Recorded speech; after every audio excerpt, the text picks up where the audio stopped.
Me am no ka say no and I see a send off that they do Accra.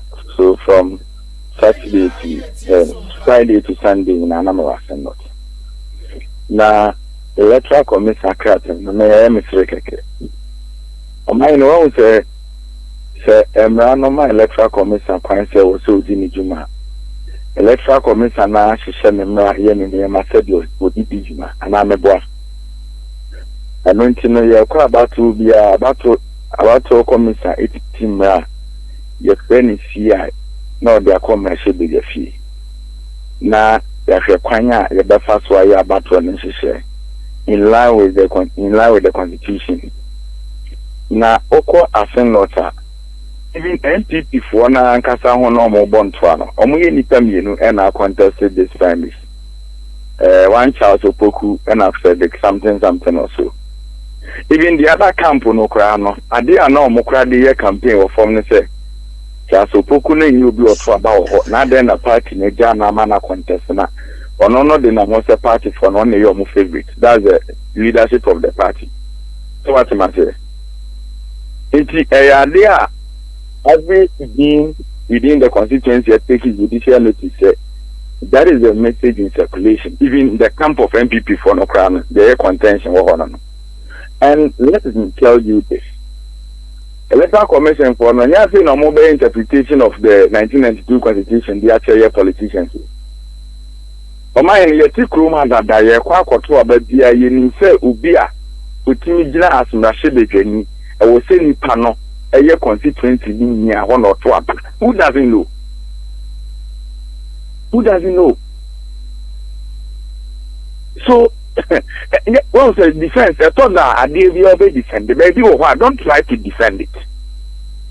Don't even try because information Charles Electoral Commission person insert Charles Opoku din wom na eno no say emremu no etiamra the election no it will be also null and void. Why would the MPP take such a risk?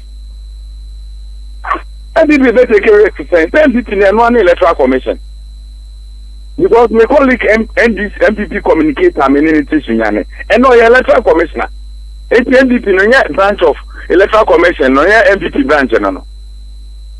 Only a political party any electoral commission. And you go back on and we know who doesn't know. But there are person me ma what you say. Yet Kromo has politicians.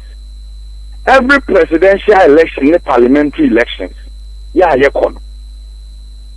in parliamentary election, for a representation of constituency, so they are telling me today, sir, we are on your constituent. We are constituent in electoral processes whereby you are registered voter in the same constituency, and then they justify say you are constituent. Ultimately represent you. So go for electoral commission forms now. Or modima PC for no more feel more particular. So, or my form no. Because should be national or and that one no. See, I now easy for the ban almost team at the comb. So under the CI 127, they should go and read it well. Yeah, no more better anyway, the 12 years there, and you did go easy, and will be NDC, and will be MPP. Or my name, it's a massive unity. I was say money that more try. They shouldn't try. Let me say this on your show. The only say we see baby now will be and Shahana so be and Casanto baby, my they like that. Casakwana American. Say we see constituency you now and you told one need you be and Rizia, or move to me Fantra was enough. Yes, I mean, we may have been in politics from 2012 till date. No constituency in Ghana here. And will be called the MP.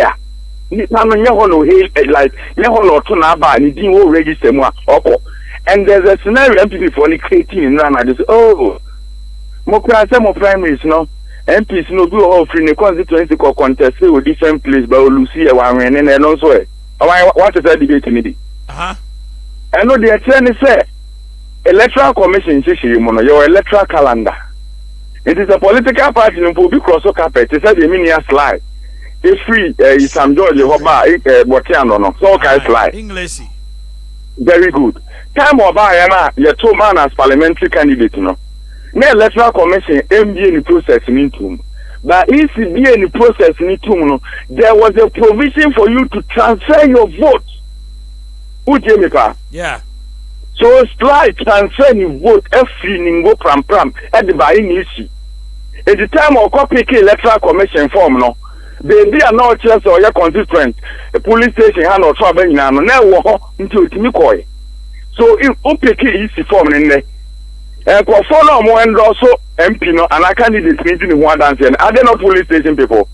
Definitely. Among the confirm said this person is a constituent or two about her because the voter register no fire, the voter register no so chance so the fill in the form. No mono so the one dance SOMPA you know. Yes, Anette.